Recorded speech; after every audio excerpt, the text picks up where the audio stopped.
Good afternoon and welcome to our regular council meeting for Monday, April 24th, 2023. I'll call the meeting to order at 5 p.m. First item on the agenda, 1.1 Land Acknowledgement. The town of Coaldale acknowledges that we are gathered on the lands of the Blackfoot peoples of the Canadian Plains and pays respect to the Blackfoot peoples past, present, and future while recognizing their cultural heritage, beliefs, and relationship to the land. The town of Coaldale is also home to the Métis Nation of Alberta, region number 3. Agenda item 1.2, conflict of interest declaration, pecuniary and non-pecuniary. Are there any in the room this afternoon? None declared, thank you. Moving on to agenda item 2.1 for our regular council meeting agenda for April 24th, 2023. Are there any additions to the agenda? Seeing none, can I get someone to make a motion to adopt the agenda as circulated? Councillor Pickering, any further discussion? Seeing none, I'll call the question. All those in favor? Carried unanimously. Thank you. Moving on to agenda item 3.1, adoption of the previous minutes. We have special council meeting minutes from April the 3rd, 2023. Are there any errors or omissions in those minutes? Councillor Chapman. Move for acceptance. Thank you. Motion by Councillor Chapman to adopt the special council meeting minutes from April 3rd, 2023 as presented. Any further discussion? Seeing none, I'll call the question. All those in favor? Carried unanimously. Thank you. Then we have our regular council meeting minutes from April the 11th, 2023. Are there any errors or omissions on those minutes? Seeing none, can I get someone to make a motion to adopt the regular council meeting minutes from April the 11th, 2023 as presented? Councillor Reese, any further discussion? Seeing none, I'll call the question. All those in favor? Carried unanimously. Thank you. Okay, so we're going to jump ahead on the agenda to agenda item 5.1, delegation by appointment. We have Green Acres Foundation. We have Dawna Coslovi and the Chief Executive Officer, Jeff Carlson, Board Chair, and we have our Town of Coaldale citizen member, Roger Hohm, with us this afternoon. So welcome everybody. Thank you. Thank you, Mr. Mayor. Thank you. Whenever you're ready, the floor is yours. Well, we will be very brief, but Mr. Mayor, councilors, admin, thank you for having us here. We do always appreciate getting to connect with some of our member municipalities. So and you're the first this year that said yes. So the rest of us are like FCSS. Bill, they don't want me anymore, apparently. But thank you for that. We did share our report to the community with you all electronically. We did also bring copies if anyone needs one. We've got them here, hard copies. Excellent. We've wasted some trees for nothing. Also, I'd like to thank you again on behalf of the board for your appointment of Roger. He's a very dedicated member of our board and executive, and he holds me to account more times than I care to admit. But so thank you for that. We are pleased to be here today to share the report. As I said, we'll be fairly brief because it's all pretty much in writing, but just a few highlights of the foundation if you have it in front of you. Skipping through, the one thing I'd really like to talk about is our financial overview. You can see there that less than half of our revenue is captured from residents' rent. And that's because of our mission to be the affordable housing choice. So we do, under the regulation, we do collect requisition dollars from our member municipalities, the residents therein. That's still under 10%. And so we have to do, Dawna has to do an amazing job of keeping our finances in order. So we appreciate that.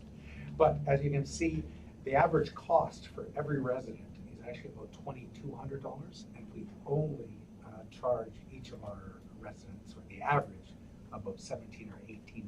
So we do an excellent job of keeping folks able to afford to remain in their community. So we appreciate that. One of our board members members of the executive, Heather Caldwell, always insists that we highlight this stat. So on the next page, I really want to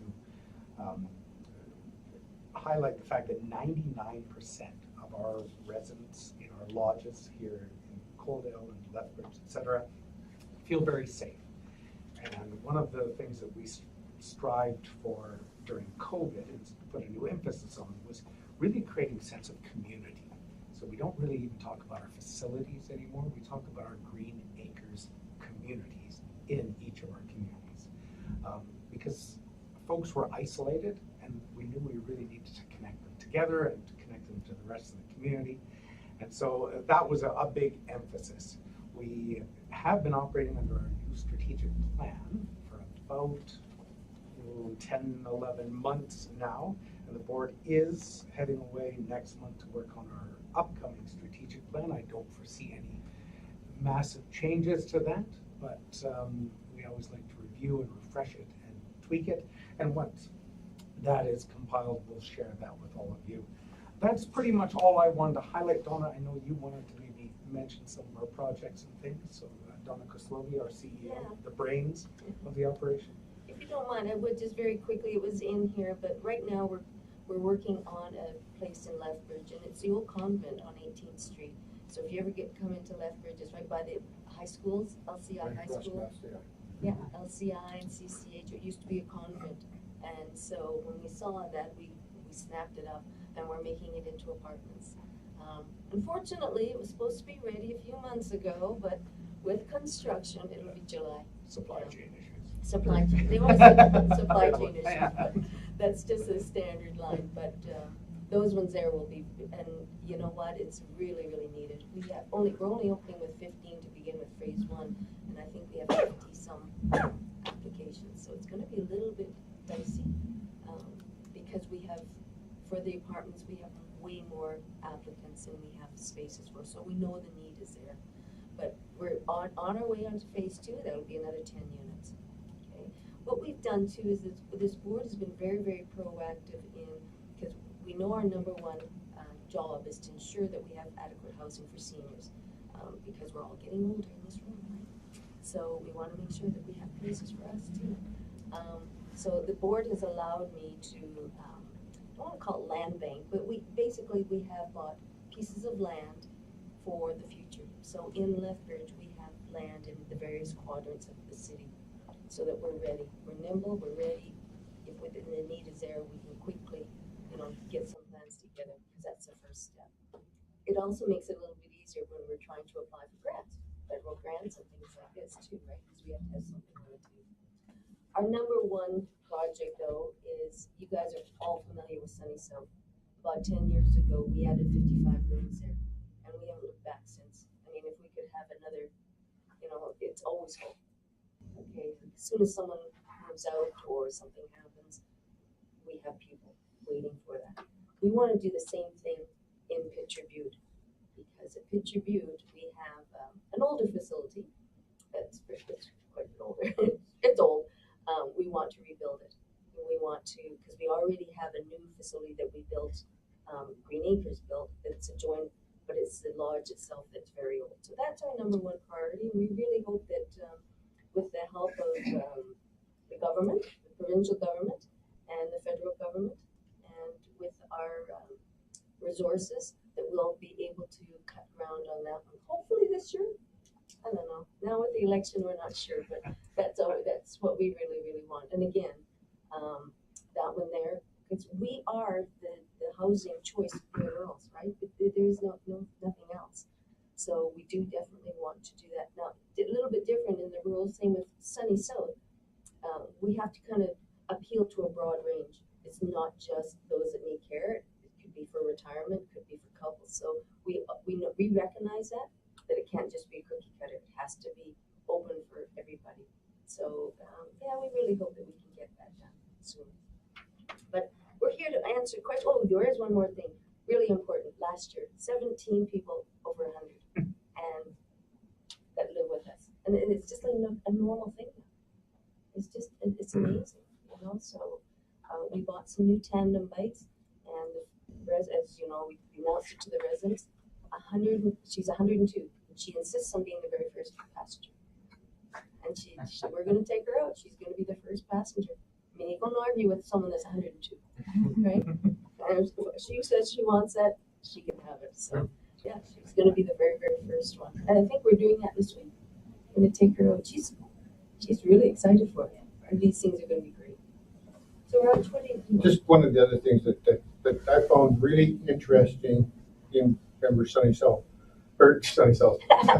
Green Acres, during COVID, we had the odd small outbreak, like many senior residents did. But one of the things we got back from our residents was they felt safe in Green Acres facilities. Now, today we are not right full. It's starting to pick up again. So I think there was that feeling out there that I don't want to move to the senior center because that's where everybody dies from COVID. Yet our residents, survey after survey, said we feel safe, we feel comfortable here. That gets back to that community part. And we're seeing the numbers starting to pick up and everything starting to grow again. But from our standpoint, we thought we're doing something right if our community felt safe during that time when everybody else was scared to death to go to seniors facility. So I think it says quite a bit about the staff we have and how we operated and how we tried to make sure that everybody was safe. So I think that was really important. The other thing I think we really wanted to bring up is we met with you, I think, 4, 5, 6 months ago. And one of the challenges we threw back at you is to do a needs assessment. And because we're in that process of where do we go from here, planning for the future, we just wanted to kind of maybe get an update from council as to where we're at with the needs assessment and when we might be able to see some information from that so we can keep building on our planning. Kayla's got an update for you on that. Perfect. Thank you, Mayor. About 2 weeks ago, the link for the 2023 needs assessment came out, so we are working actively on completing that, and we should be complete based on what I've been reported. The next couple of weeks, we'll have that information together and submit it, and then from there, perhaps. And you can share it with us? Sure. Yeah, I'm happy to do that, and then we can pick up on some of our brainstorming conversations from there. That would be awesome. That would be awesome. Kayla, can you kind of give a little bit of an update too as far as the area structure plan for Northwest Coldell, what we have potentially in the layout?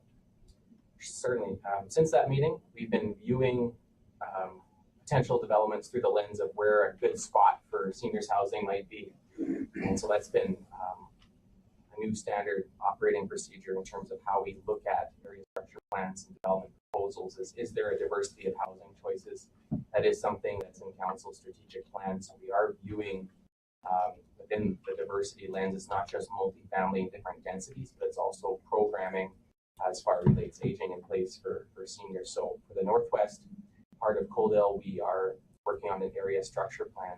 And one of the land areas, which is about 4 acres or so, is conceptually been labeled as future seniors housing.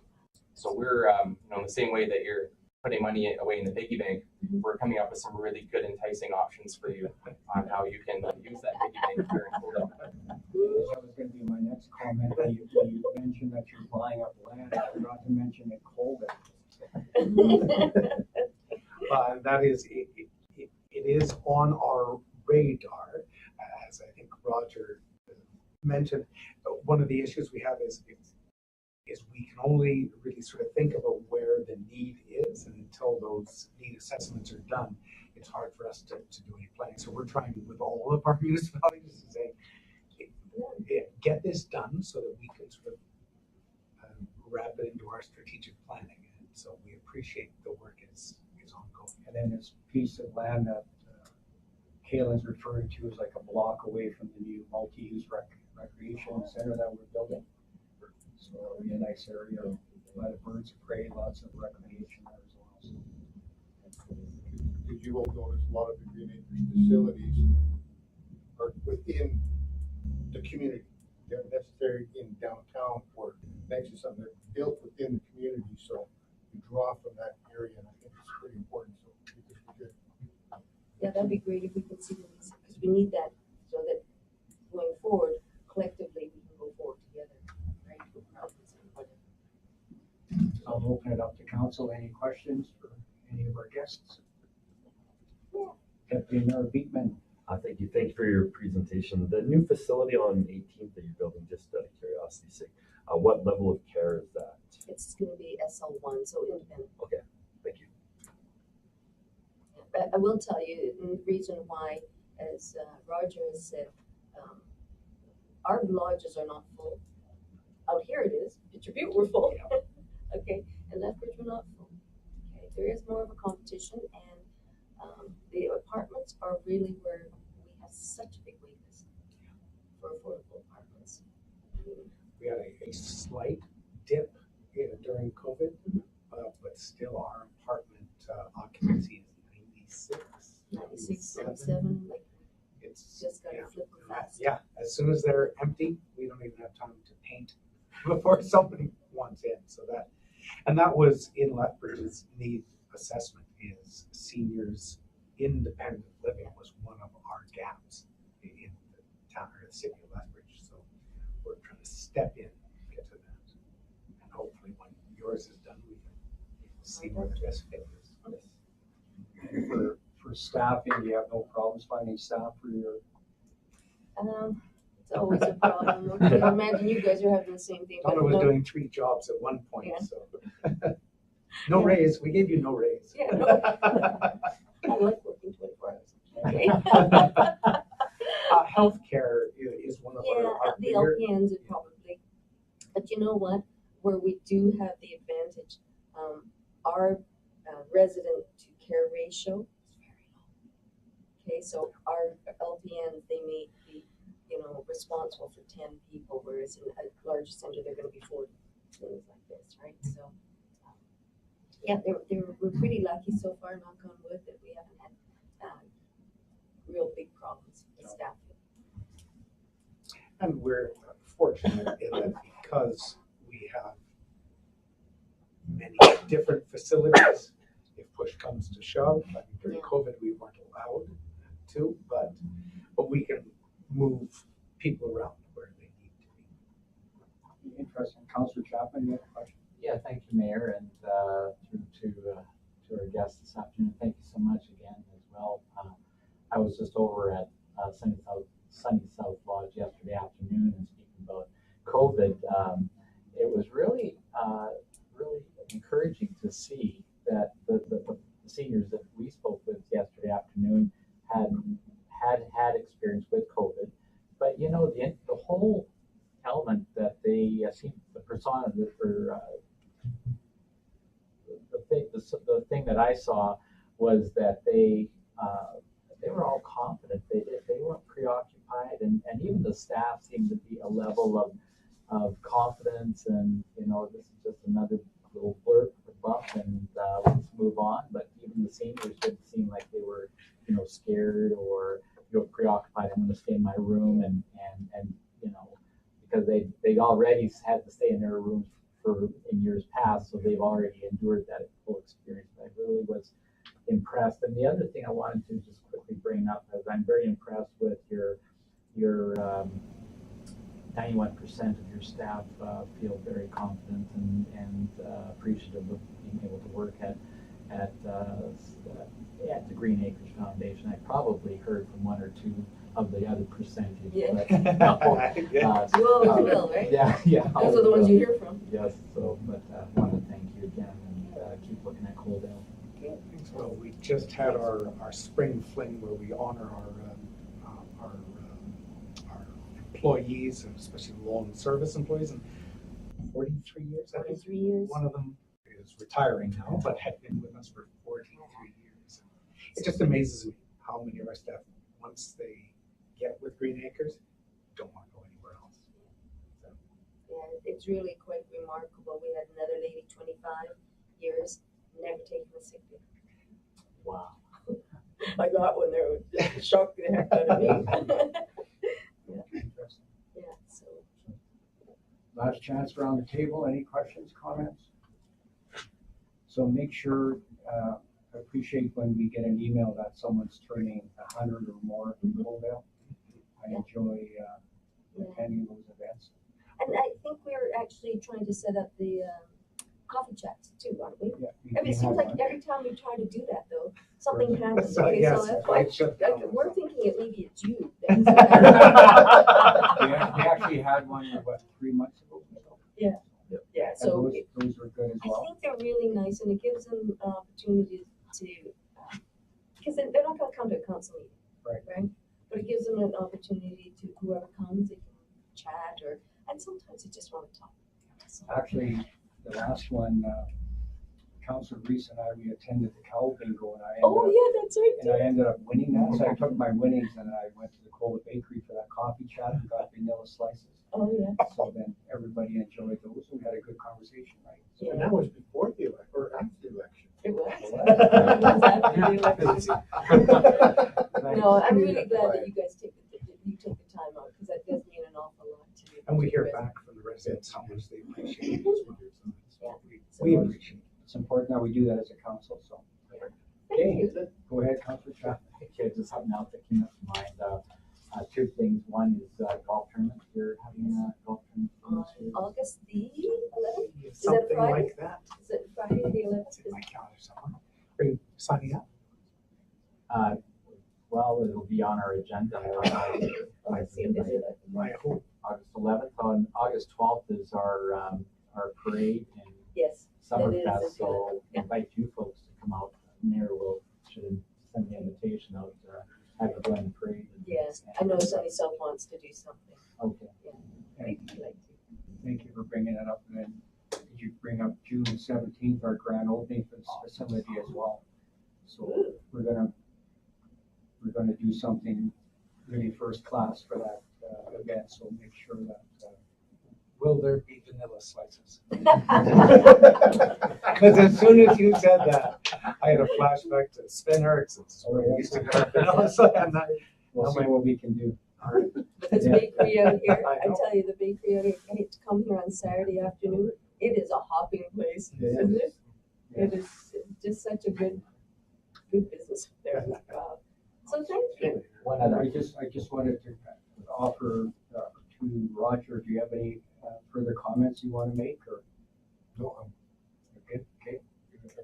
Councilor Chapman. Thank you, Mayor. The question about the e-bikes, this is exciting. Are they a special order, a special bike? They're very expensive, all of the above? Yes. Very expensive. They come from Europe. Rode one on Friday. They're very, very nice. So if I'm the driver, I'm on this side. The difference between these and the other ones I've seen, like that extended care and everything, the person that you're driving is right beside you. So it's almost like a little golf cart. Okay. So they sit there, and you can either have the person. They can either wheel, and it doesn't do anything, but at least they're getting some exercise. Or you can turn it up so they're doing something, but it doesn't affect me because I'm still really the driver. Or they can just sit there and we have a platform for them with their feet. And they're e-bikes too. So if we want to take them on a nice long trip, Up the mountainside. yeah, we can. And they can go really quite good. But we're gonna have a program so that family members hopefully can do it. So they can book out the bikes, saying, hey, I want to come and bring take mom or dad out on that. They'd have to go through an in-service training, and then they take their responsibility. So that's where our money is going towards for the golf tournament. So we want to keep this up because it is. I know it's only for the summer months, but man, if we can get the residents out a lot in the summer or the spring, summer and fall, that's wonderful, right? And if it just takes one person, right, and it might be their last bike ride, so we just take them out. And while we're thinking about June 17th, with you being the council rep on the Hanby Ride, we should make sure that we have free bus service for the senior lodges to bring them to that event. It's going to be from 1 to 4, and we're going to do a barbecue. I'll get the office to send out an invite, Dawna. Thank you. Can I mention, I do have an activity coordinators meeting tomorrow. I can mention that, Yes. so we can kind of start thinking about that. That'd be fun for them. Perfect. Okay, so then if I could get someone to make a motion that council receive the Green Acres delegation report as information. Deputy Mayor Peatman, any further discussion? Seeing none, I'll call the question. All those in favor? Carried unanimously. Thank you. Thank you. Thank you very much. Thanks for having us. You guys take care. Look forward to seeing June 17th. Jeff, if you're quick, the bakery closed. Oh, it's Monday today. I would have made a stop. Thanks, Okay, folks. take care. Do you know what Mark Anderson is up to? I saw him in Francisco a bit ago. Sure.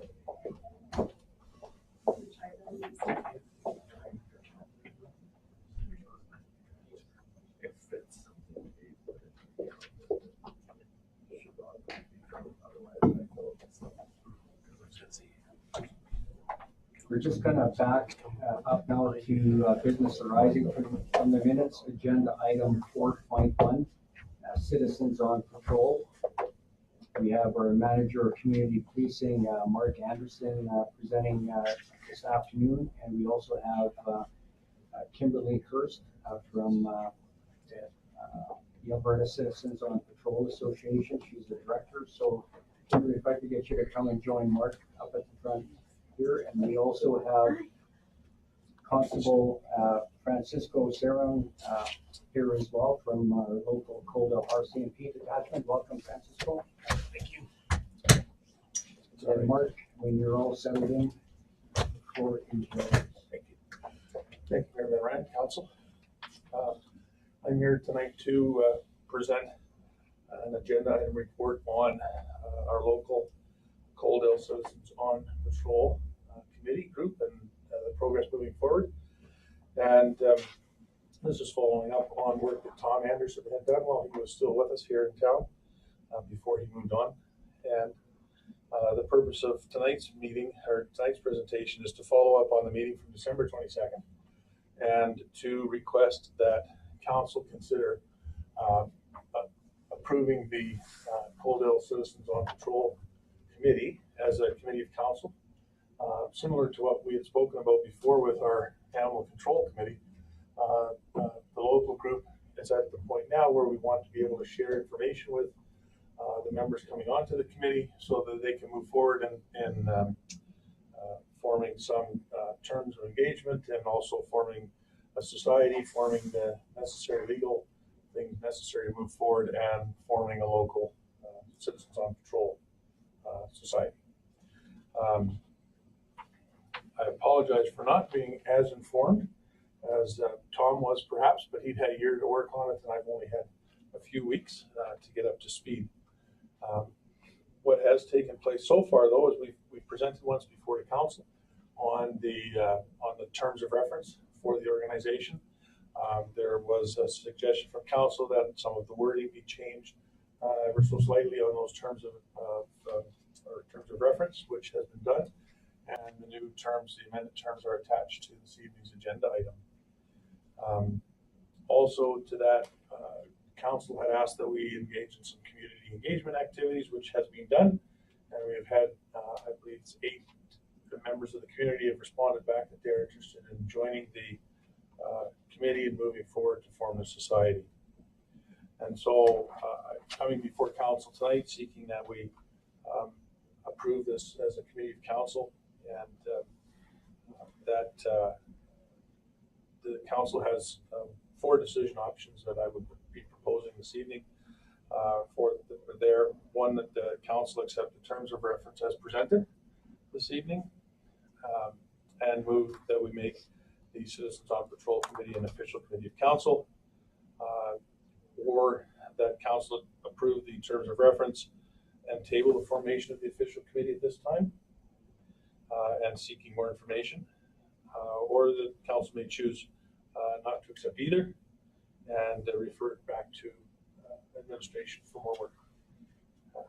And we'll also have guests here this evening in case there are more questions regarding the terms of reference, because they're certainly more familiar with it at this point than I am. Okay, thank you. So Kimberly, you had an opportunity to review the terms of reference? I did. I had the draft one, and Tom and I had kind of gone back and forth on some wording that I had suggested to be adjusted with that as well.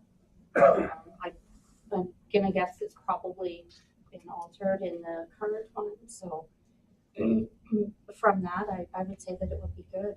Okay, and then based on the outcome of this discussion, next steps then, as far as us having 8 to 10 volunteers, and then I've reached out to a couple more people that are interested as well. How do you see that moving forward, Kimberley? What I've done is with the list of names that I have now, I've emailed them, contacted them, asked them to go to the detachment and start the process of a criminal record check. And then having them inform the detachment when they're there that it is for citizens on patrol, because then either Francisco or Caleb will be made aware that it is for citizens on patrol when it comes back. So once we have them back, we will then set up a meeting to move forward that way as well. Okay. So I'll open it up to council if they have any questions for any of our guests. Deputy Mayor Beekman. Thank you, Mayor. Just about that question about the criminal record check. Do you require criminal record check for committee members as well, or just for the volunteers on the COP? Just for anybody who's on Citizens on Patrol, that'll be active in the group patrolling and doing activities with them. Okay, and then Francisco, question for you. So are you going to be the liaison now, or is Kyler still the liaison? As far as I know, Kyler is still. Okay. I guess I would be his backup in case he's not available. I would be next in line to assist him anyway. Okay. Thank you. So I'll open it up for discussion with members of council. The terms of reference were circulated. We chatted about this back in December. I believe this is something that would benefit our community. So I just want to have a little bit more of a discussion around that. Councilor Chapman. Yeah, thank you, Mayor, and I totally endorse and support the terms of reference as presented. I just like to see this thing get started, and I'm sure that Kimberley has looked through it and is probably fairly standard to what you see across the province. And then the seed money that we're looking at implementing this year is hopefully will be suffice to launch this program. It is, yes, and the support from you guys is greatly appreciated, because for a nonprofit to start is expensive. And without having this, they wouldn't be able to do it. So I appreciate your support with that. So is that the correct step then, moving forward, is to form a society? Yes. So we're going to be doing that currently. We're starting an animal welfare society in Colville as well. So we could probably mirror some of that information. Absolutely. Both of them done so. And then from your experience, Kimberley, how involved is council involved in a committee like this? Do we have representation on the board, or is this run by itself, overseen by the town, or how do you see that happening? Typically, it's overseen by the volunteers themselves, but knowing that they have the support of the town is beneficial for them, because they may need your support financially in the future, hopefully not. But since COVID, things, as you know, have been very difficult for anybody, especially nonprofits. But if anybody from the board wants to be a member, I mean, please come. I mean, it would be wonderful. I've already made arrangements with Staff Sergeant Newman to have space at the detachment for a meeting if we needed it moving forward. And I've spoken with the retired R.C.M.P. who does the training province-wide for Citizens on Patrol. He's a retired R.C.M.P. who actually developed the program so that everybody in the province is trained. And Alberta Citizens on Patrol pays for him to come. So there's no added expense to the local group for that too. So you brought up a good point there. So once we have the volunteers in place, then someone will come and we'll pick a date. And is that a day-long process or just a few hours? Or? Probably about 5 hours. So it'll be a morning, afternoon lunch break, or a lunch break and then a couple hours in the afternoon. But once people leave that, they're fairly confident and they'll know their role and what they need to be doing. We've just found that it's really beneficial, one, to have a retired R.C.M.P. develop the program and to have everybody province-wide trained the same. It's been very helpful. Thank you. And then just back to the organization component. So would it be fair to say that we would have a council rep that may attend the annual general meeting, Yes. and then they wouldn't have to go to the monthly meetings? Not unless they had some spare time. Okay, well, we can talk about that amongst ourselves, but for tonight, we just need to get the terms of reference.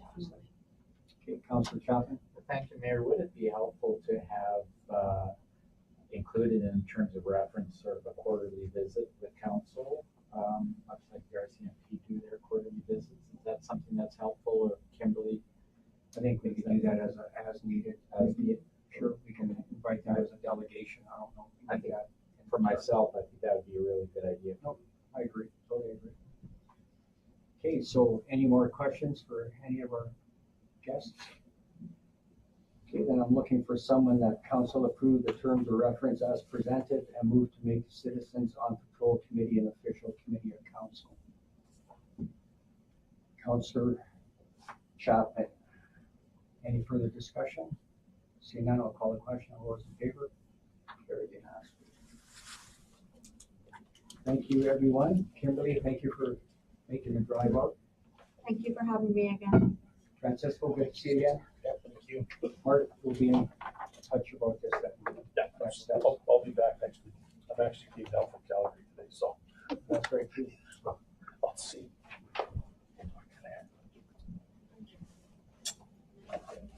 Okay, now we're going to go back to agenda item 5.2 under delegation by appointment.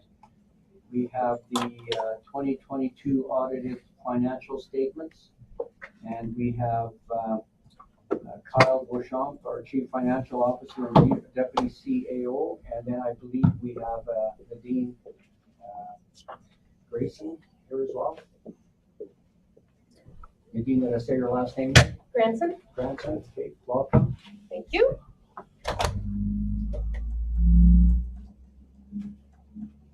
So Kyle, whenever you're ready, the floor is yours. Sounds good.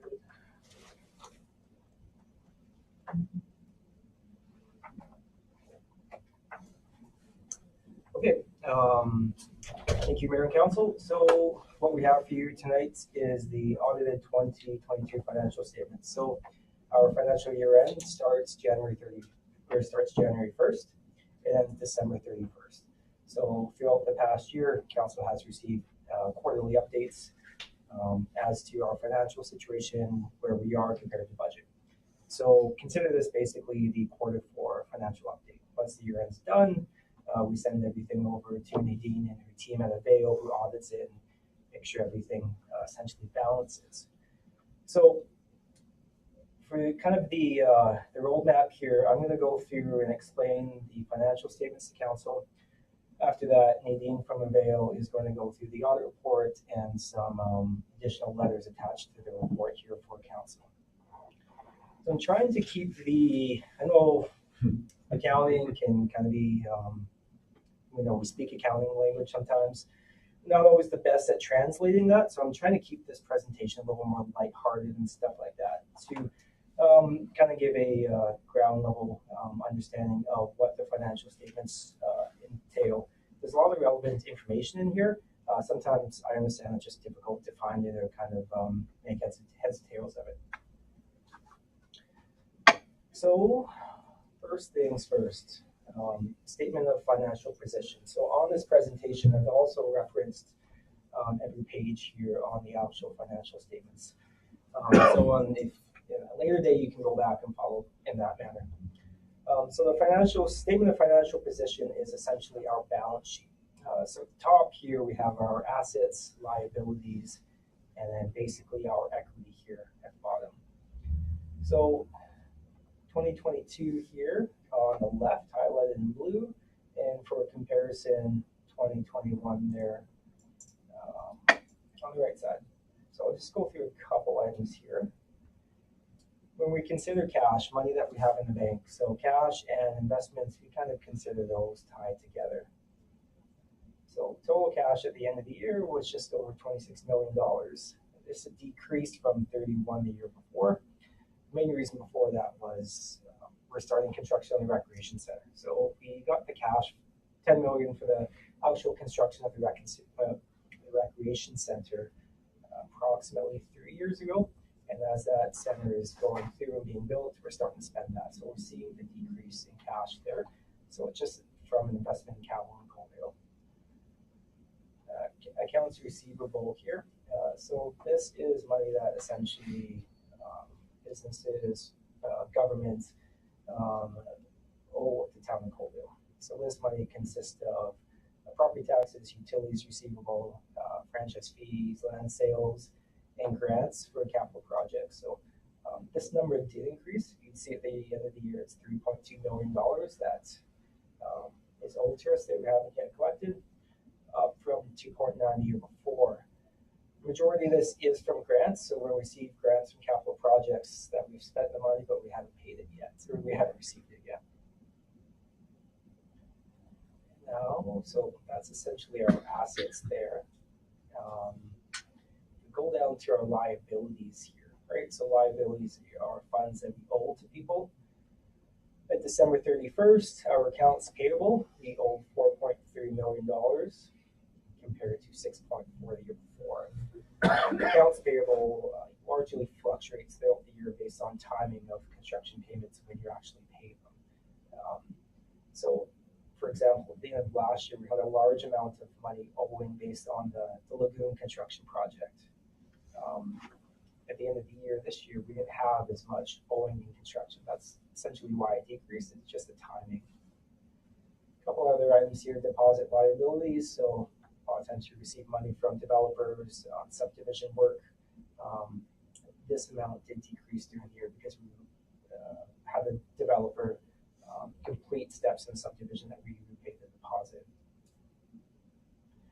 One item here that sometimes gets overlooked is this deferred revenue. For accountants, this is kind of one of the more fascinating ones. We'll say that on the financial statement. So deferred revenue represents grants that we've received, but we haven't yet spent it yet. So you can see at the end of last year, this $4.8 million in deferred revenue. That's how much in grant funding we received, but we never spent it. Now that this is down to 2.8, so we spent an additional $2 million in grant funding. So what that essentially means is we're getting these grants and these capital projects, we're starting to spend them more and more. So at the end of the year, the portion in here is largely related to grant funding from the Malloy 2B project and the Canada Community Building Fund. So that's funds that were not allocated for 2022, they're allocated for future budget years.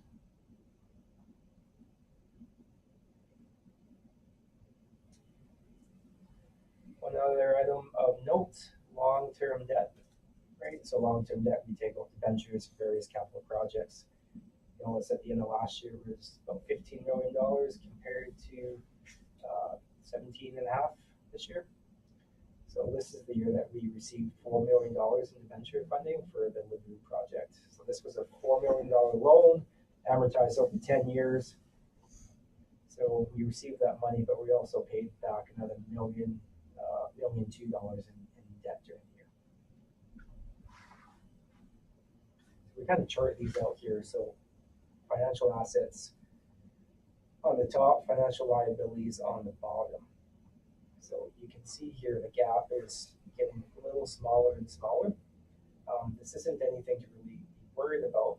This happens often when municipalities take on debt and they use it to fund capital projects. The reason being is when I take out $10 million of debt to build the rec center, that all goes into this financial liabilities account. But when I spend that money and I actually build my recreation center, that number doesn't offset and it doesn't go in here because it's not an asset that I can turn around and you can pay me cash I can sell it right away. So once the recreation center is completed, our financial liabilities will actually likely be higher than our assets. And all this means is that we require funds in the future to pay back our debt obligations. And that may sound scary on the surface, but it's actually not, because, our debenture debt is recognized over 25, 20 years. So we're not expecting to repay it all back today. Hopefully that makes sense. Happy to clarify any point for any questions as part of this. So once we've kind of worried about balancing the balance sheet, so our debits and credits, we're kind of moving on more to some of the tangible capital assets and our income statement. So tangible capital assets, so physical vehicles, machinery, buildings, engineered structures. So what did we do in the year? Last year we spent almost $18 million on building our assets up.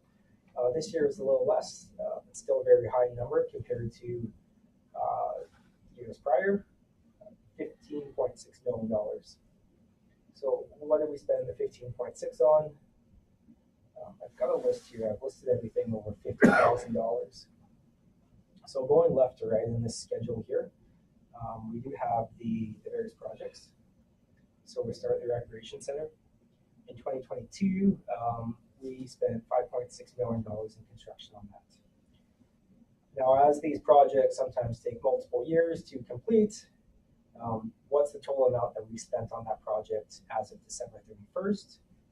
You'll see the Recreation Center is almost $8 million at the end of the year. Compare that to our budget of $18.8 million, we've got roughly $11 million still to go to complete the project.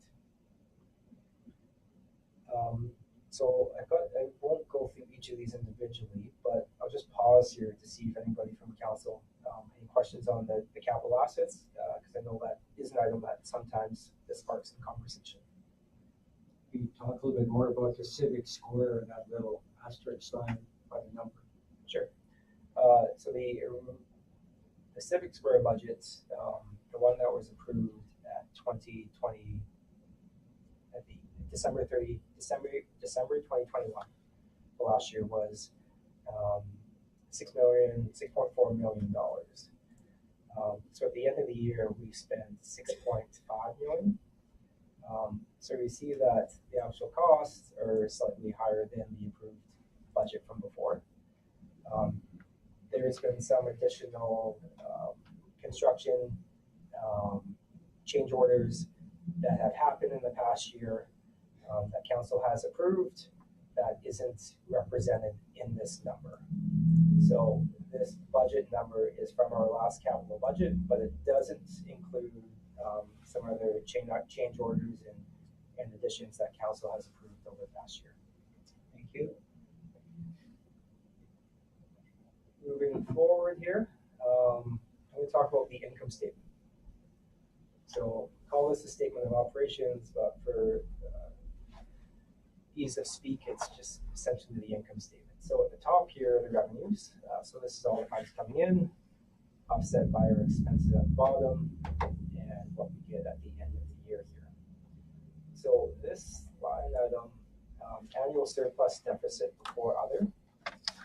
So this kind of at the bottom of the page, you see for 2022, the surplus is $1.4 million compared to, say, the budgeted deficit of $43,000. So this doesn't necessarily mean that town of Coalville had a surplus of 1.4, because these budgeted figures include all the projects that were budgeted and were supposed to start, but not all of them were actually started in the year. So, for example, if we budgeted for a project that was going to cost $100,000, it would be as a budgeted expense. But if that project didn't actually happen, say it was pushed back to another year based on timing or whatnot, it's going to show as a surplus. But it's kind of fool's gold, because just because you didn't do something doesn't mean you really have a surplus from it. So I'm going to break this number down a little further towards the end of the presentation for council. So I've got some revenue on the revenue expenses. What I've done is I've highlighted what for each stream here, what the actual number was and what the budget was. You can see the offset surplus, and if it's in brackets, it's a deficit. I put commentary on each of these items as to why it's a surplus or a deficit. So I'll pick on some. I won't go through all of these, but I'll pick on some of the bigger ones here. So user fees. So this consists of items such as utility revenues, rental revenues from the arena or the swimming pool. During the year, we had a surplus of $30,000 from higher utility usage. Rental revenue, $24,000. This was offset by other expenses. And emergency services, so when the fire department goes out for various calls, sometimes that's billable hours. There was a surplus there for services that were higher than budgeted, and cemetery sales were higher in the year. We're looking at our grants, so operating the grants, right? So these are when we get provincial and federal grants for various projects. We did have a $50,000 asset management grant. So this does show higher revenues, but it was offset by higher expenses somewhere else. At the end of the year, we did receive a stormwater master plan grant and the fire master plan grant for $42,000, plus an internship grant for $30,000. So these funds were spent during the year. They just weren't necessarily expected when council approved the budget. They were applications that came in after we approved the budget, or applications that were put in during the year, and we got the good news later in the year. Investment income.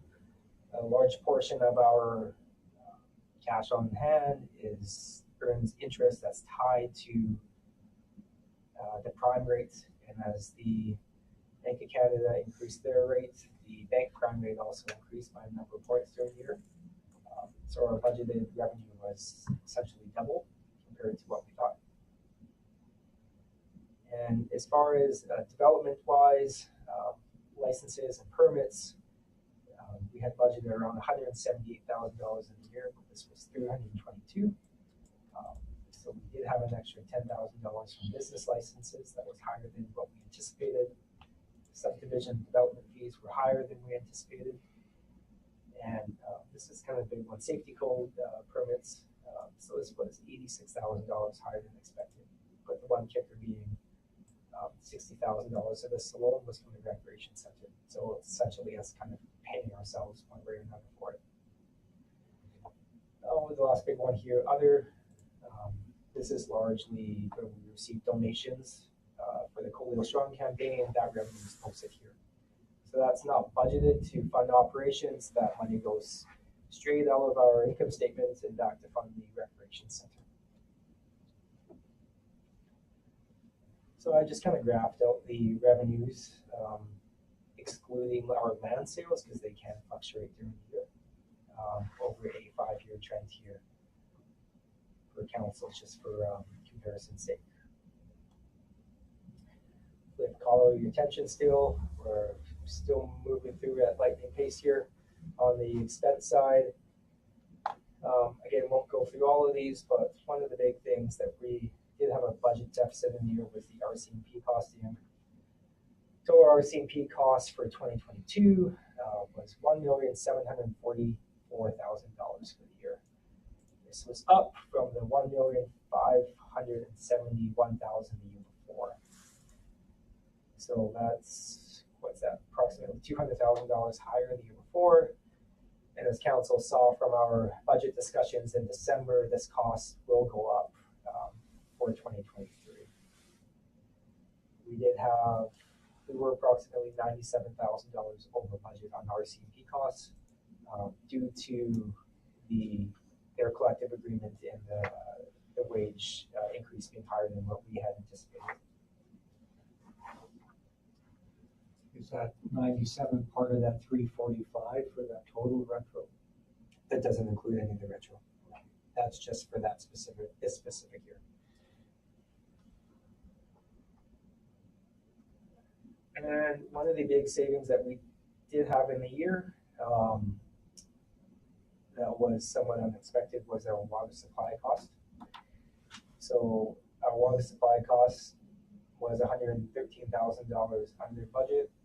I believe our budget for the year was approximately $820,000, and this came in around $700,000. So one of the main reasons this came in as a savings for the year is over the past number of years, there was various, when we did analytics, we were finding that we were being charged for more water than what we're actually billing. And over the past couple of years, the ops crew has done a good job of finding where some of these were related to leaks. So, water was coming into Colio and simply just kind of leaking out to the ground. So we were getting billed for it, but we didn't have the capacity to turn it around and essentially sell it back to the residents. And as those problems have slowly kind of been rectified over the years, this last year we did find some big savings from the water supply costs on that as well. So those costs then are more actual then, because you found those leaks now? So you're never going to have 100% water loss, or no water loss, but we are finding that number to be decreasing over the past couple of years. This year was the largest one, so we think we found majority of the problem.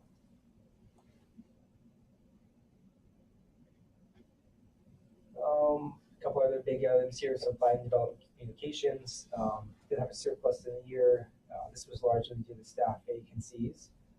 We did take some of these savings from staff vacancies and turn them back into essentially hired help for contracted services to get our plans, some of our engineering and development plans continued and pushed forward. Parks, Rec, and Culture. This is kind of an area that there were higher amounts of unanticipated overages and expenses in the year from various items breaking down and failing, just from basically life expectancy somewhat being used up here.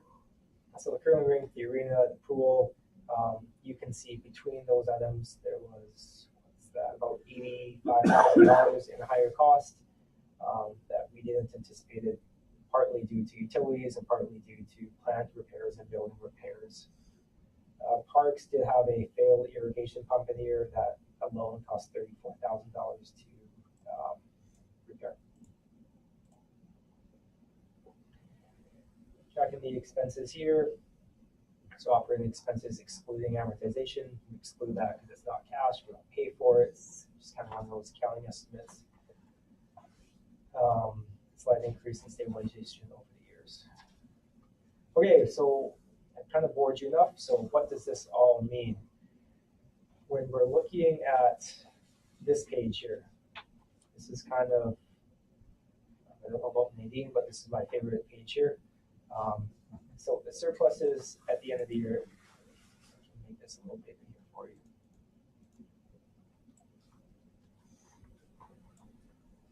I'm going to break these three columns down. So unrestricted is basically our operations, what happens in the year. Restricted is, I've made the reference before between savings account and your checkings account. This is essentially your savings account. Your reserves are what we're putting to the piggy bank to save for future capital projects.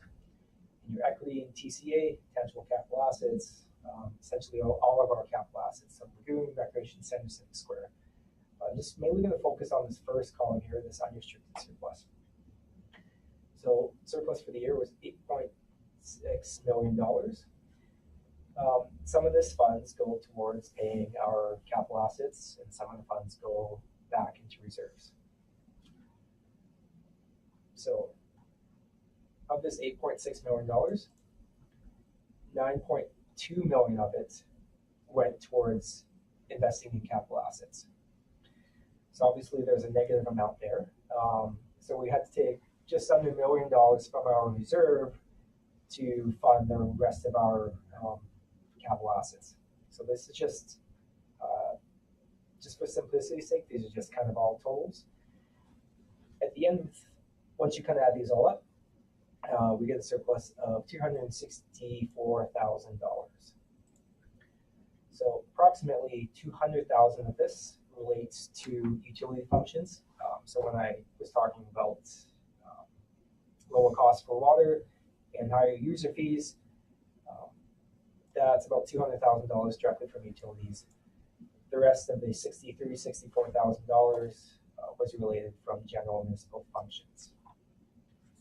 There's also some other items that come up in the year that when we identify surpluses as part of our quarterly financial updates to the council, we try to, when we know we're surplus and we know we have maybe a funding need for a capital project, we try to match them up so that we can fund our project deficits when we know we have extra cash coming in from a source. So for example, the recreation center needed $120,000 to finish balancing that project. So we took funds and allocated that towards this project to finish balancing that project. And that's the same thing for all of these other items. So at the end of the day, the extra funds available was $264,000.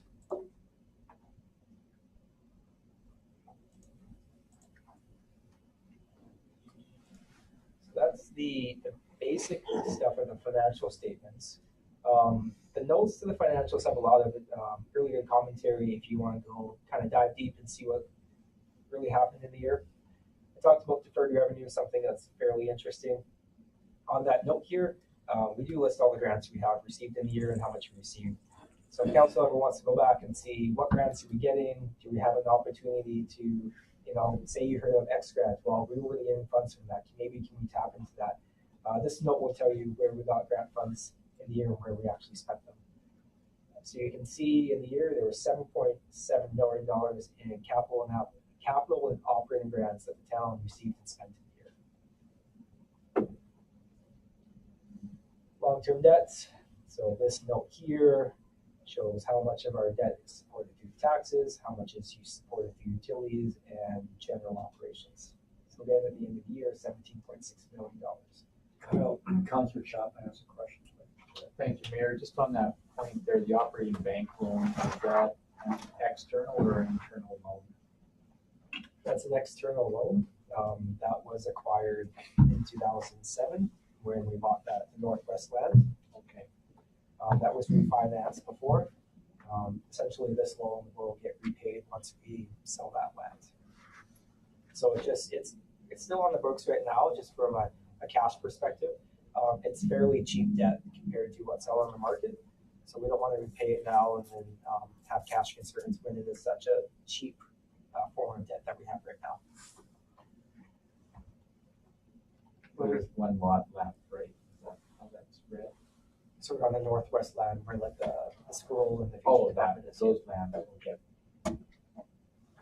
When we're looking at future debt repayments, so in 2023, you'll see a principal and interest amounts to about $1.6 million that we will repay next year. So this shows the next 5 years and then balancing after that. Our debt ranges between 2.69% and 6.25%. When we talk about our debt ceiling and how our debt capacity, right? So these are rules defined by the MGA that talks about how much municipalities are allowed to spend on debt. So our total debt again was $16.7 million. If you wanted to go crazy and go right up to the limit, it's $30.7 million. So we've utilized 57% capacity of our debt service under the MGA. So that's the end of the financial presentation. I'm just going to let Nadine go through the audit report quickly and turn it over to you. And Nadine, maybe before you start, we didn't have you listed on the agenda, so maybe if you could tell us a little bit about yourself, please. So I'm Nadine Granson. I'm from Avail, and we do the audit for the town of Coaldale. I'm actually the responsible person for the job. Calvin Scott is the audit, he's the partner for the job. So I come in and I help whoever's coming out and preparing the audit and doing all the testing and all the work, and I'll review that and help them through it. And then Calvin is usually the one who comes and presents, but because he had conflicting, a conflict on his calendar, I came out to present. Welcome. Thank you. So this is actually not the audit report. So this is the, yeah, let's go to the audit report first. Okay, so we come out and we bug your guys' staff for, you know, a few weeks, or they maybe don't think of it as bugging, but we do our audit and we test controls, we look at the controls, we do substantive testing, we look at all the financial statements, we make sure the balances work, we make sure that all the Municipal Government Act, the requirements are being met, and we take care of all of that. And you get a little 2-page report from us based on all the work that we do. So basically, I'll have you go to the first page. It used to be the audit report was a 1-page little page report, but it's gotten more in depth and more in depth. The opinion that we gave used to be at the bottom buried, but now we put it at the top. So that's the most important thing. We provide an opinion on your financial statements. So in this case, we've issued a clean audit report for the town of Coaldale, which means we found nothing that said the financial statements weren't presented fairly. So that's good that we have that. The rest of the audit report, I won't run through it in detail, but what it does is it breaks down what management and council's responsibility are for the financial statements, and then it'll run through what our responsibility is for the financial statements. So it's a little bit of, you know, just verbiage on who does what. The two things that are critical are at the bottom here. You don't see that on any other audit report other than on a municipality. So we have to report as well that you follow the MGA requirements, which these two are the most critical and important. The first one is the debt limit regulation, and Kyle went through that about showing how much of a percentage that you can use for debt for the town of Coaldale. And so we're saying that you're in compliance with that debt limit regulation, which is important. And the second one is some supplementary accounting requirements and reporting that we have to do. And that is in regards to the salary note and disclosure. So we have to do that according to the MGA, and a lot of other government entities have to do it as well. Public, private schools, they have to do it as well. So it's not just municipalities. And so that's your audit report. Okay. So there's 2 other letters that I have to run through as part of our responsibility for the audit. And the first one is the management letter. So basically we come out here for 2 weeks and we completely go through all your internal controls. We go through all the balances. We do our substantive testing. We do control testing, and we do walkthroughs and such. Oh, too far. Oh, this isn't the management. Oh, this one is, yeah. So anyways, so what we have to do is if something comes to our attention that could benefit the town, whether it be in helping making the systems better or anything like that, we would report it to management and council. And we're happy to say that we didn't identify any significant matters that had to be brought forward to council's attention, which is a good thing. So that's your management letter. So then we'll go back to the post-audit letter. And we gave you a pre-audit letter saying, hey, we're going to do your audit and this is how we're going to do it. This letter says, hey, we did our audit and now this is the report that we have to give to council. So we'll go to the next page, Kyle. And so the first thing I have to communicate to you, and I'm responsible for, is letting you know if there's any significant deficiencies in internal controls. If there were any, I would have reported those in the management letter that I just went through. So we've got a clean report there. I have to touch on illegal acts and fraud, and I know nobody likes to talk about this subject, but the way an audit is designed, it's not designed to specifically say we're going to look for fraud. But the way we conduct an audit by looking at the tests and controls, looking at the controls, make sure they're operating efficiently and effectively throughout the whole year. That's why we do random testing. The way we do that is that fraud could come to our attention. And we're happy to say that we didn't find any illegal acts or frauds or indication of that during our audit. So we'll move on to the next page. And basically all of this is just saying certain things, but the 2 things I want to point out specifically is that we had no disagreements with management. So we agreed on 7 here. number 4. Oh, number 4, Yeah. sorry. And so that was on all our judgment and accounting estimates. And that's important because we need to agree that those financial statements present fairly. And so that's important there. And then down on number 7, there were no disagreements between management and ourselves in regards to any of the presentation of the financial statements. So the number 8 is important as well. If we don't receive full cooperation, we have to tell council that we didn't, but we received beyond full cooperation from the staff. And at this point, you know, you just have to be so proud of the staff that you have here. You don't find this often in a municipality where you have 3 high-level CPAs and CAs on staff. So we want to thank Kyle and Tim and Ashley for all their help. The audit is actually one of the best ones we do. So I just wanted to point that out. All right, and then that's all I have. So are there any questions I can answer from an audit perspective? I'll open up to council. Any questions for the dean or Kyle? Councilor Chapman. Thank you, Mayor, through Nadine. You called the mayor up and asked his opinion on fraud and all that. We do. Okay. We ask quite a few different individuals on the whole organization about what their perception of fraud is, how they feel like the town systems are working, and whether it would prevent it or not. So just the look through that we have, there's well sufficient internal controls that balance out. And so, yeah, we do that discussion all at the beginning. Any other questions? Okay, well, thank you very much, Nadine, and I, along with council, echo your comments regarding our corporate team with Kyle and Tim and Ashley.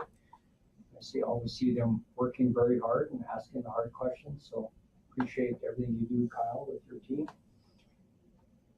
If there's no other questions, then if I could get someone to make a motion to approve the 2022 audited financial statements as presented.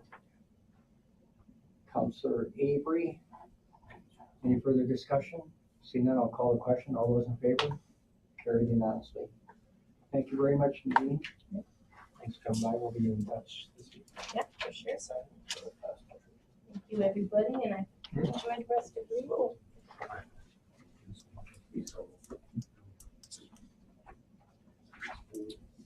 Okay, so now we're going to move down to agenda item 7.1 under bylaws and policies. Special tax recreation bylaw 868-C-04-23. And we have our Chief Financial Officer, Deputy CAO, Kyle Beauchamp, presenting once again. Kyle, go ahead and be ready. Thank you again, Mayor. So again, this is the special tax recreation bylaw. This is the rec levy bylaw. So this bylaw has to be passed by town council each year. So a similar one was passed in 2022. This special tax is used to fund the majority of the debenture, the annual payment for the $10 million debenture to fund the recreation center, costing a total budget of $18.88 million. The special tax would apply to each developed residential parcel of land within the municipal boundaries of the town of Coalville at a rate of $120 per developed residential parcel of land within the municipal boundaries of the town of Coalville. So administration is presenting council options tonight to proceed with first, second, and third reading, or for council just to proceed with first and come back for second and third reading at a later date. I'll turn it back over to you, Mr. Mayor. Thank you. So can you just explain why this has to come back every year to council? Sure. So the special tax bylaw is an annual bylaw put in place. So it's when council does approve it, it's only valid for the year they approve it. You only approve it for 1 year, so you can't approve it for, say, 20 years. So that's why a new bylaw does come back every year for council to approve it. Thank you. I'll open it up for any questions, comments for our CFO. Councilor Chapman. Thank you, Mayor. Just maybe more of a question about the number of residences that are online, and I suppose that with growth, that number with growth will improve our payment or repayment, I should say.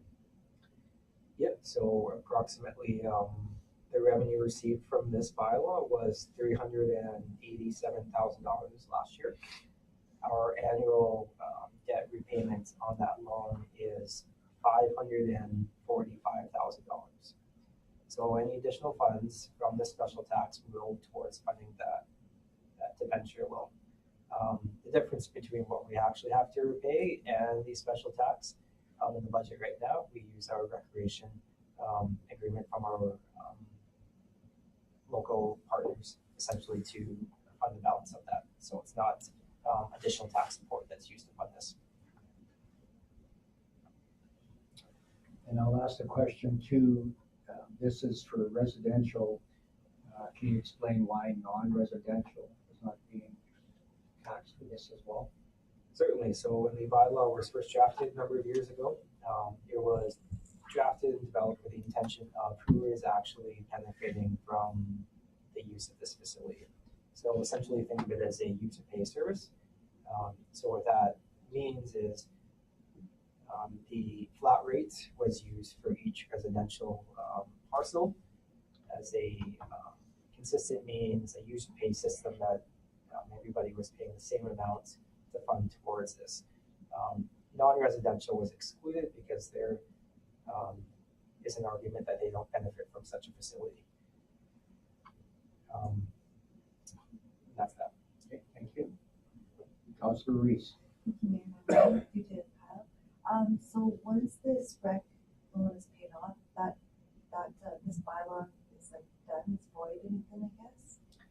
So once the debt is fully paid off, so council does have to approve it every year. So once the debt's paid off, council then can vote to kill the bylaw, essentially stop it, right? The intention was for the recreation center. So once the recreation center is fairly built and paid off, you can't just take that money and put it towards something else. So essentially, yes, it would be done. Good question. Okay. Last chance. Seeing there's no more questions, could I get someone to entertain sponsoring first reading of special tax recreation bylaw 868-C-04-23. Councilor Reese. Any further discussion? Seeing none, I'll call the question. All those in favor? Carried unanimously. Thank you. Then I need someone to sponsor that council proceed with second reading of special tax recreation bylaw 868-C-04-23. Councilor Pickering. Any further discussion? Seeing none, I'll call the question. All those in favor? Carried unanimously. Thank you. Then I'll be looking for someone from council to provide unanimous consent to hold all three readings in one meeting for special tax recreation bylaw 868-C-04-23. Councilor Saylor. Any further discussion? See now, I'll call the question. All those in favor? Carried unanimously. Thank you. And then I need one more motion that council proceed with third and final reading of special tax recreation bylaw 868-C-04-23. Councilor Chapman. Any further discussion? Seeing none, I'll call the question. All those in favor? Carried unanimously. Thank you.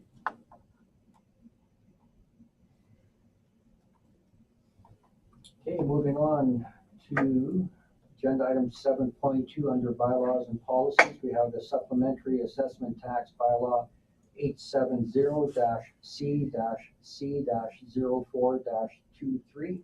And again, we have our Chief Financial Officer and Deputy CAO, Kyle Poshaw, presenting. Kyle, go ahead.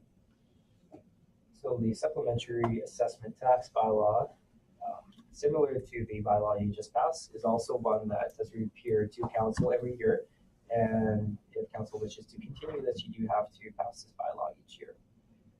So supplementary tax assessment is in accordance with section 313 of the Municipal Government Act. So I'll kind of quickly explain supplementary taxes and how they're different from regular taxes. There is also, won't put the video up, but the city of Edmonton does a really good job of explaining that as well. So I've kind of always highlighted that. So regular taxes rates, it's based on the market value of your property on July 1st of the previous year, based on the state of your house on essentially December 31st at the beginning of the year. So if somebody constructs a new house or puts a big renovation or on their house during the year, during 2023, they've increased the value of their house during the year. But they're not essentially paying their fair share of taxes. So a supplementary assessment looks at what properties have been built during the year that are substantially completed or significantly altered through renovations and that have permits and whatnot. And then our assessor will calculate what the tax is on a prorated basis at the end of the year. Those properties then get a supplemental tax assessment in November and December. So the idea behind it is that when, say, a new house is being built during the year, you've got to pay your fair share of property taxes just like everybody else. So this captures that portion of it. The town does its budget, $30,000 in supplemental tax revenue. This number can fluctuate a little bit.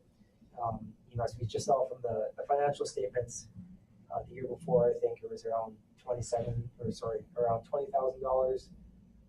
But the year before that, it was around $40,000. So this number is kind of hard to predict, but it's around that $30,000 each year. Again, on this bylaw, administration is presenting either all 3 readings to council or proceed with first reading and come back at a later date based on council's preference. I will turn it back over to you, Mr. Mayor. Thank you. I'll open up for any questions, comments for Kyle. Pretty straightforward. With that being said, can I get someone to entertain council proceed with first reading of the supplementary assessment tax bylaw 870-C-04-23? Councilor Chapman, any further discussion? Seeing none, I'll call a question. All those in favor? Opposed? Carried unanimously. We have one slow arm at the far end.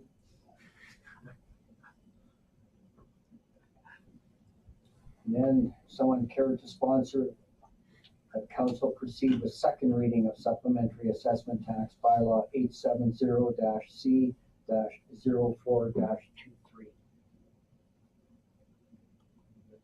Councilor Chapman, any further discussion? Seeing none, I'll call the question. All those in favor? Carried unanimously. Thank you. I'm looking for someone to sponsor that council provide unanimous consent to hold all 3 readings in one meeting for supplementary assessment tax bylaw 870-C-04-23. Councilor Saylor, any further discussion? Seeing none, I'll call the question. All those in favor? Carried unanimously. Thank you. And last but not least, I need someone to sponsor that council proceed with third reading of supplementary assessment tax bylaw 870-C-04-23. Deputy Mayor Beekman, thank you. Any further discussion? Seeing none, I'll call the question. All those in favor? Carried unanimously. Thank you.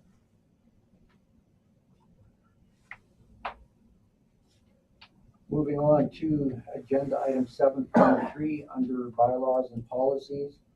We have the 2023 property tax bylaw 871-C-04-23 for first reading. Again, we have our Chief Financial Officer and Deputy CEO Kyle Beauchamp presenting. Go ahead, Kyle. Okay, so the last bylaw I have to present to council tonight is the property tax bylaw. So what what you've seen in the staff report is two options. So back in December 2022, when we had estimated how much assessment growth we would have, at that time, council did approve a residential tax increase of 1.84% and 3.22 non-residential. Those splits were based on a 1.75 to 1 tax ratio there. So now that our actual assessments are back and talking about our assessment growth, property assessment growth for Coalville in the year was 2.48% or $27 million. So this assessment growth is from new development. This doesn't relate to value of existing properties increasing. On that note, property inflation for the year was 7.48% or $82,000. So this is when there were already developed properties in town and the value of their assessment has increased based on market values. So when we look at how to account for this and then calculate the tax, it's not the 7.48%. Essentially, if you did nothing and you kept your mill rate at the same, this would be a tax increase because as property values go up, you would be collecting more funds from this. So what we do is we first reduce the tax rate by 7.48%. So the average inflation reduces for that. Again, this is an average throughout the town of Coalville, so some resident may have theirs increased by 10%, some may have theirs reduced by 2%. There's nothing we can do about that, we just work on averages. So that's reduced by 7.48%, and then it's adjusted by whatever's needed to balance the budget. So, and just first talking about option one, this is being presented based on the tax rates that were assumed and approved by council as part of the budget. Again, this is 1.84% and 3.22%. So as option one, property assessment was approximately $34,000 higher than projected in December. If council was to approve option one, we would maintain these tax rates and council would have to amend the operating budget, and this could go towards additional project or expenditure or capital reserve at council's discretion. At option number two, since this revenue is higher, what we've done is we've reduced the tax increase that would be required to balance the budget. So under this option, council would not have to change the budget. It would still stay at what you approved in December, but the tax increases would be reduced. So residential would be 1.51% and non-residential would be 2.65%. We've maintained the 1 to 1.75 ratio in these figures here. These percentages here are likely to, option one or option two, whichever you decide, are likely to change slightly. The reason being that is for our annexed properties from Lethbridge County, under the annexation agreements, we must charge the exact same tax rates that Lethbridge County is charging. Unfortunately, how the timing works is Lethbridge County doesn't finalize theirs until May. So what we do is we present first reading to council based on what the tax rate was last year. And then once Lethbridge County is able to confirm their rates, we'll bring back the bylaw amended with those updated rates to council for second and third reading. So it's likely it could change slightly. Historically, it's very minor. It's almost a rounding difference of how much it changes. But just of note for second and third readings, these will be slightly different. And then finally, talking on the provincial tax levies. So council, when I talk about these tax increases, this is the municipal taxes that you as a council have the ability to set for the town of Coalville. On each residence tax notice, there's also provincial levies from the government of Alberta for school and for Green Acres for seniors housing. Unfortunately, as town council, you don't have any control over these. The governments and Green Acres say how much funds they require, and as a municipality, we have to pass that tax on to residents. So looking at our provincial levies, government of Alberta announced a 0% increase in the education tax. So you may be wondering why last year they asked for $3,050,000. This year they're asking for $3,080,000. The rate did not increase, but as our assessment still goes up, there's a little extra change there that does go to the government for that. Green acres here, last year was $168,000 compared to $173,000. A portion of this likely is a tax increase, but a portion of it is also due to assessment growth and new development. So in considering options for council at your discretion, I have also provided some supplemental information. I'll quickly run through here. So this one is option 1. So again, this is maintaining the tax rates that you approved last December. So you'll see that the total tax rate for residential would actually decrease by the total mill rate. Sorry, this isn't the tax increase. This isn't the 6.1% tax decrease. This is the change to the mill rate. The reason these are different again is because we have to consider property inflation. Even though this decreased by 6.1% the actual tax rate, the average value of a house and a business in Coalville is increased by 7.5%. So the average property in Coalville, say $300,000, would pay an additional $28 in taxes under option 1. A non-residential property, say it's $1 million, would pay additional taxes of $236,000. Under option 2, so again, this is the slightly reduced tax rate. The average resident in Coalville would pay an additional, on average, $21 in taxes versus for a $300,000 house, and a $1 million non-residential property would pay $181 in additional tax per year. That being said, I have presented both options for council to discuss, and I will turn it back over for any questions. Thank you, Kyle. I'll open up to council for any questions for our CFO.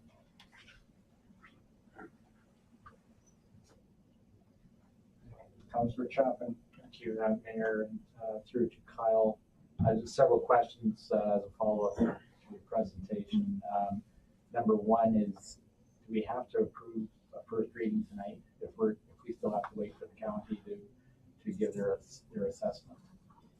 Generally, what we try to do is approve first reading, have that in the queue, and then once the county comes back with their numbers, we'll bring it back for second and third reading. Generally, don't like for discussing the tax rate. What I'm trying to do is not put all eggs in one basket and need unanimous consent for 3 readings, because we have to have the tax notices out by the end of May, right? So it just gives us a little time to make sure that we're not rushing to approve all 3 readings in one meeting or coming back for a special council meeting. My second question is the options. Initially, with option number 1, almost $34,000, you said in your presentation that we could apply that increase towards a project or towards something else like streets and sidewalks or whatever in Coalville, which is okay by me. However, just knowing that we're really considerate of costs and taxes and increases, option number 2 to me seems to be more applicable to our thought process. Thank you. Councilor Reese. Thank you, Mayor Van Rijn. I'd like to make a motion that council proceed with first reading of 2023 property tax bylaw option 2. Okay, thank you. I'll just open it up for any discussion on Councilor Reese's motion. Seeing none, I'll call the question on Councilor Reese's motion that council proceed with first reading of the 2023 property tax bylaw 871-C-04-23 option 2. Any further discussion? Seeing none, I'll call the question. All those in favor? Opposed? Motion's carried. Thank Thank you, you. Kyle.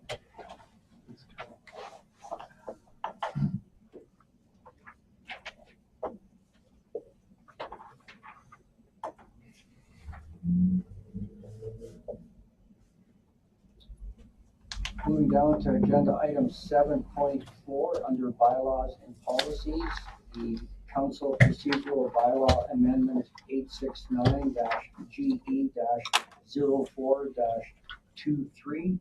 We have our municipal clerk, Lana Anthony, presenting. Go ahead, Lana. Thank you, Mayor, members of council. I have the council procedural bylaw before you presented today.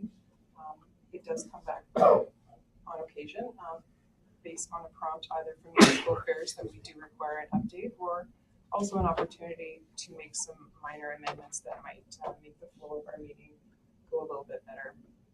There are 4 proposed changes in the report today. One being that we changed the order of the agenda just to create a better flow during the meeting, to bring the business arising from the minutes after delegation and public hearing. And then also removing the reference to clerical, typographical, and grammatical errors in the bylaw may be corrected by the CAO or his designate. That is to be compliant with municipal affairs, and as well as changing the title of legislative coordinator to municipal clerk, and then updating the reference in the MGA referencing closed section relating to the FOIP of 1974B. So it didn't have any other proposed changes, but if council sees something else that sees fit to be, this would be a good time to incorporate any of those changes as well. But otherwise, I'm happy to answer any questions or inquiries. Okay. Thank you, Lana. I'll open up for any questions, comments from council. Councilor Chapman. Thank you, Mayor, and thank you, Lana, for working so diligently on this item. I do have several thoughts of my own, if that's okay to present them. Probably number one would be 7.6 in 7.6, which speaks about a vote that is called members of council attending the meeting by electronic communication. Be asked to state their vote. And then the second half of that, number 7.6, I'm requesting that you would split that up into 2. So you would have the second half of that would be a new point. When a member of council attends a closed meeting, they shall be required to confirm their attendance in the closed meeting, etc. So just because those are 2 separate items in that one point, that you might want to separate those out. Can I just get you to repeat that once, Councilor Chapman? Yes, I'd be happy to. 7.6, which is page 117 on my agenda. When a vote is called, members of council attending the meeting by means of electronic communications shall be asked to state their vote only after all the other members of council present at the meeting have cast their votes by a show of hands. New paragraph, I guess, would be, when a member of council attends a closed meeting, they will be required to confirm their attendance in the closed meeting by providing a statutory declaration or affidavit sworn or declared before a commissioner of boroughs prior to the next regular meeting of council. So that's in there now. It is, yeah. But what I'm asking is if we could split that into just two separate items, which doesn't change the spirit of it or the content. So why do we need to change it? It just separates it out because it's enclosed into one point there. Do you agree with that? Thank you for the question. I think it's fine that the first portion of that, the electronic voting, is just the wording is in there so that in the event that it is electronic voting, that normally in a meeting setting you can see a raise of hands, but so it's a verbal confirmation of who is voting for and against.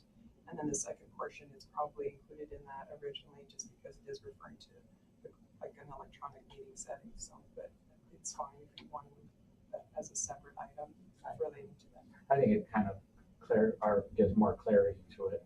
Sure. It doesn't redefine it, it just simply, just makes it, more clarity. So is there anybody opposed to Councilor Chapman's amendment? Okay. The other, just more, it's a, just a spelling mistake on 22.1.8. So that, what item number is that? Number 22.1A. And it says specific time to which the matter is postponed. Just a spelling issue there. And those are my two. Could you explain again where that typo is? 22.1A, you said? Yes.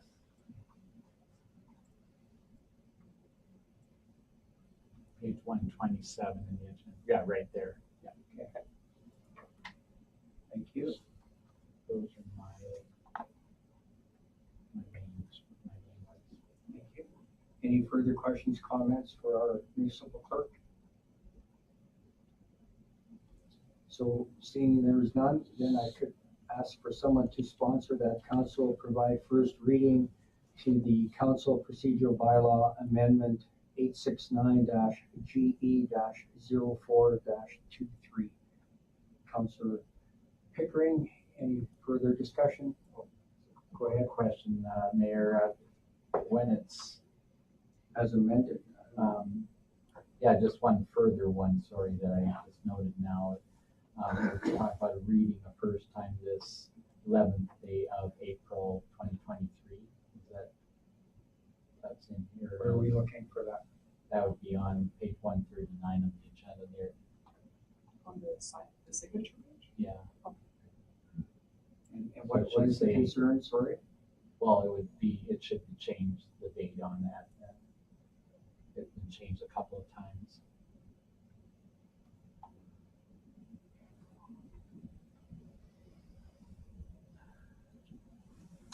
So, question for our municipal clerk then, so if we put in as amended to that motion, right? Okay, Councilor Pickering made that motion. Any further discussion? Seeing none, I'll call the question. All those in favor? Carried unanimously. Thank you.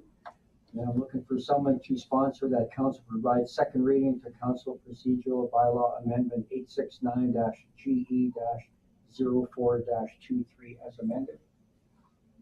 Councilor Chapman. Any further discussion? Seeing none, I'll call the question. All those in favor? Carried unanimously. Thank you. Then I'm looking for someone to sponsor that council provide unanimous consent to hold all three readings in one meeting for council procedural bylaw amendment 869-GE-04-23. Councilor Saylor. Any further discussion? Seeing none, I'll call the question. All those in favor? Carried unanimously. Thank you. And finally, I need someone to sponsor that council provide third and final reading of council procedural bylaw amendment 869-GE-04-23 as amended. Someone care to sponsor that? Deputy Mayor Beekman. Any further discussion? Seeing none, I'll call the question. All those in favor? Carried unanimously. Thank you. Thank you, Lana. And then, under new business, agenda item 8.1. Again, we have our municipal clerk, Land Acknowledgement, presenting on requests for policy review committee members. Go ahead, Anna. Thank you, Mayor, members of council. My report is proposing a policy review committee. It's never been done since I've been here, and it seems like a good time to go ahead and do that. And also an opportunity to update our website to include some policies. The town does have several policies that are very outdated that formally need to be removed. So it'd be a good time to present them before council, but also Can you define how many? How many that I'm suggesting to be removed? Probably about 30. And there's some that just don't even apply to our laws anymore. So it's not that it's a difficult task, but it's just needs a formal process in order to do so. So this would be a good opportunity. So in my report, I had suggested that to form a committee and have 2 council members participate in the committee, just this way of making it a little bit easier kind of doing a workshop. We can go through all of the policies, and I already have quite a few recommendations, but it'll be a good opportunity for council to ask any questions and have any input at that time before coming back to council to present them to council as a whole for approval. Final ones, once that has been determined, then we can update the website and have them all available on there as well. Thank you. I'll open up for any questions, comments for Lana. Deputy Mayor Beekman. Thank you, Mayor. How many people are you looking at for like committee size? Well, Kyle will have an active role in the committee as well because there are several financial sections in the policy, so he will be actively involved as well. But it'll be him and myself, and then I'm requesting like up to 2 council members if there's interest. Okay. Any further questions, comments? Just a quick question, Mayor. Is June 26th too early? You need more time? That will can occur over the summer months, complete by September, or is it? You want, further to your comment, you want this done by summer break? Or? My proposal was to come back to that council meeting, so then if there were any further amendments, that we still have the July 12th meeting to finalize it there before the summer break and have it all kind of just wrap up the project. However, there are no exact timelines. If it requires more time, of course, we can do that too. Thank you. Next question is who would like to volunteer for this committee? Councillor Reese reached out to say that she would like to let her name stand. Is there anybody else? Been there once. You can put my name down. Thank you. I promise it'll be fun. That falls right below watching paint dry.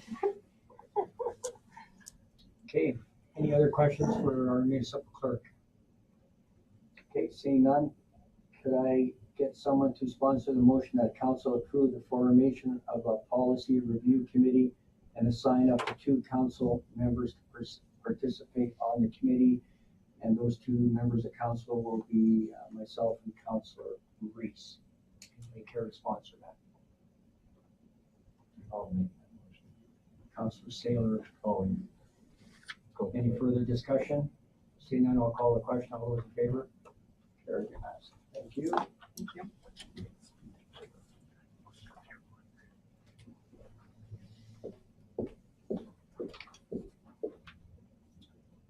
Okay, so that takes us down to agenda item 10.1 under council and committee reports. This afternoon we have Councillor Jason Avery giving us a verbal update on the Municipal Planning Commission. Councillor Avery, whenever you're ready. All right, thank you, Mayor. So I'll give a little bit of a brief over the last 3 months of MPC. We have approved several home-based businesses, and then that triggered a question to the town staff on how many home-based businesses are operating in Coldale under a business license, and they provided that. There's 151. I've got the list here if anybody's interested in seeing them. Some of the other stuff that we have approved is a variance on the solar panel installation, subdivision application on the Van Heerdens for 1.76 hectares, 4.34 acres. So it's taking it from town-owned back into the Van Heerden, and that was lands that was not used in the Malloy Drain project. One setback waiver in Cottonwood of 42%, and the reason being so big is precedent has been set along one block, and so there's still 1 or 2 more homes to be built along that one block that probably will be coming into MPC in the future. So if you're sitting on MPC in the future and that comes in, those variances have already been issued along that block. And then 1 development permit for a temporary sign. And that is about the activity of MPC over the last 2 months. Thank you. And just one comment you made tweaks up for myself as a member of the MPC, and I'll open it up to no pressure on our CAO or our CFO. like for daycares in Coalville. So Jason, you can help you with this, like which ones need a license and which ones don't. So if you're a registered daycare with the provincial government, you have to have a license. That's correct, yes. And then if somebody just wants to open up a daycare and run it out of their Private. that's private one, doesn't need a license. Do you know the answer to that? I don't know the specifics, but I believe there's a distinction in language between daycare and day home. And I believe when it comes to something like a day home, the number of children that you're able to look after is a lot lower than daycare. And in turn, the perceived impact on neighboring properties as relates to parking. And I think that's why it's handled differently in the land use bylaw. So my argument to that is that if you have somebody, a neighboring home business that does nails, they have to have a business license. But if you have a day home that has 6 to 8 kids, they can operate that without a business license. So is there something that the town came up with, or is that just something that the provincial body had? I can't speak specifically on the daycare thing, but just on the business bylaw, business license bylaw. So it starts off essentially any business that advertises that they're selling something or that they're receiving revenue needs to have a business license bylaw. And then in our bylaw, there's exceptions as to various types of businesses who are exempt from having a business license bylaw. I'd have to read it to see where a day home or daycare fits in there or does not fit in there. I think it would be important, and this my own personal feeling is that the town should know what's going on in our community as far as people having day homes. And day homes are great because they're very much needed, but I don't understand why they're not on an equal playing field. Because to me, it's still a business because they're charging to have those kids there. So You can refer back to the business license bylaw and take a peek at it and touch back with council on that if you wish. okay, I appreciate that. Thank you. Any further questions, comments? Councillor Chapman? Just a question, Mayor. Back years ago, the MPC used to report, I don't know if you remember Councillor Avery, used to not report, but and minutes be on our agenda as far as that committee is concerned. Can you say that all over again and speak up, please? The minutes from or which would be public by then would have been be part of our agenda just for information. Well, they're available on the town website. Like if we start having minutes from all the committee meetings, it would be. Yeah, I guess what in the past we used to is that I think that was the reason why we went away from that, was just the number of extra minutes that were handed in. Or I guess part of the reason I asked that question, Mayor, is to simply I don't hear what's happening in the community, and so it would be nice to, unless there's a separate report sheet that might help us know that Kentucky Fried Food coming. Like through iCompass, like only MPC members have access to that. And I think it's got to do with the appeal process. So if we don't approve something, you shouldn't have access to any of those minutes until the appeal is done. So that's the reason why stuff isn't going public right away or each month after we have a meeting and the previous minutes have been approved, because it could take 6 months, it could take 9 months before it goes through the whole appeal process. So you can't have those minutes and our discussion if you're on the appeal committee. Oh, good point. Although we have had minutes appear for council then almost a year back from other groups, but that's just for argument's sake. And then again, MPC, the minutes, you can find that on the town website as well, because you said it's a public document. So. Okay, thank you. Thank you. Councillor Avery, can I get someone to or Councillor Avery, you want to make the motion that council receive the verbal update on the municipal planning commission as information? Thank you. Any further discussion? Seeing none, I'll call the question. All those in favor? Carried unanimously. Thank you. Under correspondence, we have two items, and item 12.1, the Lethbridge Coaldale 4-H Beef Club invitation to their 100th anniversary gala. I'm going to let Councillor Pickering speak on that. Thank you, Mayor. Mark Cerna contacted me from the county and was wondering if we'd be interested in sponsoring a table or purchasing a table at it's going to be their 100th anniversary of 4-H, and it's at the new facility, and he was hoping that the council would support the 4-H, and I brought it forward to the mayor, and he's sent it in, and I'm hoping council is interested in doing so. Thank you. I had a discussion with County Councillor Saylor as well, and again, it's Lethbridge Coaldale 4-H Beef Club, and it's their 100th anniversary. So I asked Councillor Pickering to get him to write a letter to council. So I just wanted to see what everybody's thoughts were on that. If you wanted to attend that, and we can take that out of our council discretionary fund, correct? Councillor Avery.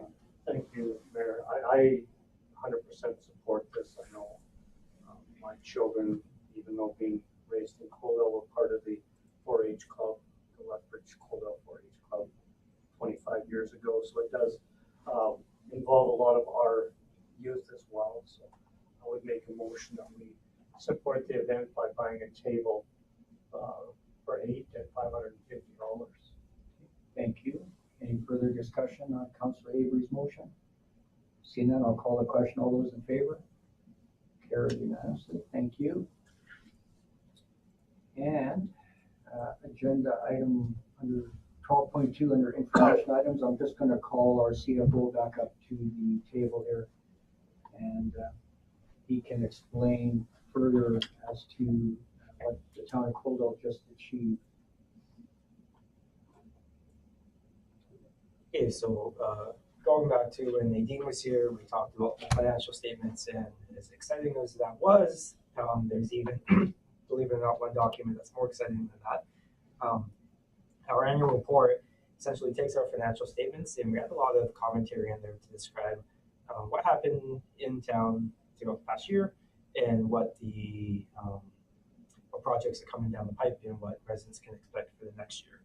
So a little plug for it is I know financial statements for all non-accountants can sometimes be somewhat overwhelming. There's a lot of numbers, a lot of things going on there. But residents or businesses kind of want to get a easier understanding about what's actually happening in their town. The annual report does a really good job of turning those numbers into words and describing that and what happens. And what we do every year is we take that report, and there is a board called the Government Finance Officers Association. It's the international organization that's based in the United States and Canada. And what we do is we send them a copy of our report. They judge it, review it to some fairly high standards to make sure it meets their criteria. And we just received word last week that our 2021 annual report received their award for the Canadian Award for Financial Reporting. This is the 4th consecutive year that the town has received it.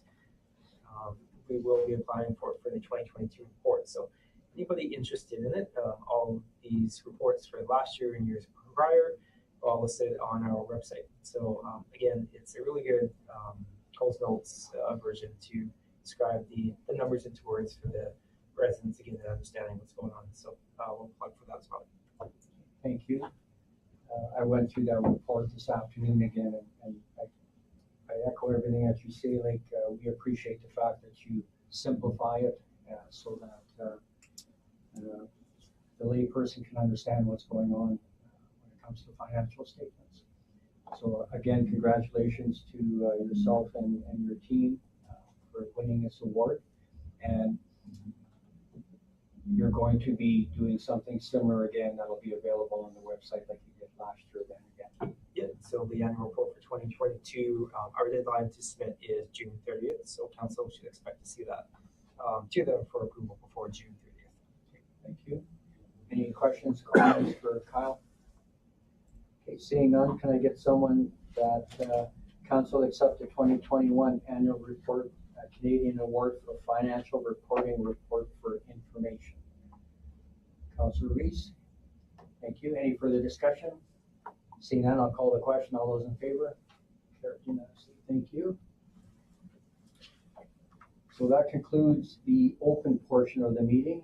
I will require a motion that council move to go into closed session at 7 p.m. in accordance with section 197-4-B of the Municipal Government Act to discuss matters exempt from disclosure for item 13.1, subject to section 21, intergovernment relations, and item 13.1 and 13.4, subject to section 23, local public body confidences, and section 24, advice from officials, item 13.2 and 13.3 and 13.4, subject to section 16, business interests of a third party, and item 13.2, subject to section 17, personal privacy, and section 25, economic and other interests of a public body.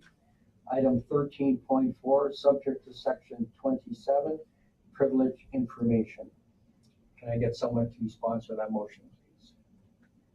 Councilor Saylor, any discussion? Seeing none, I'll call the question. All those in favor?